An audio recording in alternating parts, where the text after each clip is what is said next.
stage and we haven't done the back yet. So let's have a quick look at closing up the back and increasing our dust prevention on our Kimberley camper. It's a trifold panel back here, so we're going to then pull this guy up.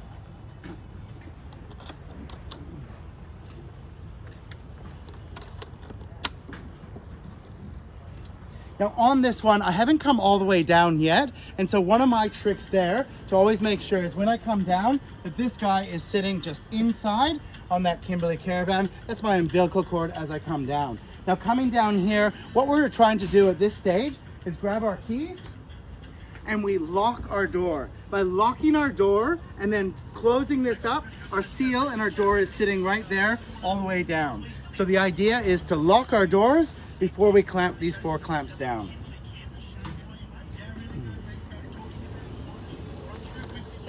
We've now brought that all the way down there, and what's going to happen here is that these guys are a hook underneath the big flat hand, and we're going to close that out.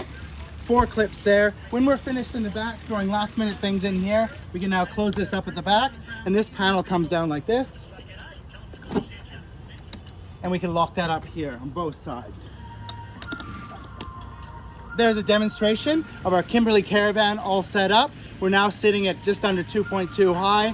We went up to a full 3.3 before. We're only 1950 wide and 5.6 meters tip to tail. We're 1,700 kilos tear, and we can carry a total of 2.5 tons. So thank you for visiting us at the Brisbane Caravan Camping Show. And if you didn't get to come down and see us, there's a little tour of the Kimberley Caravan.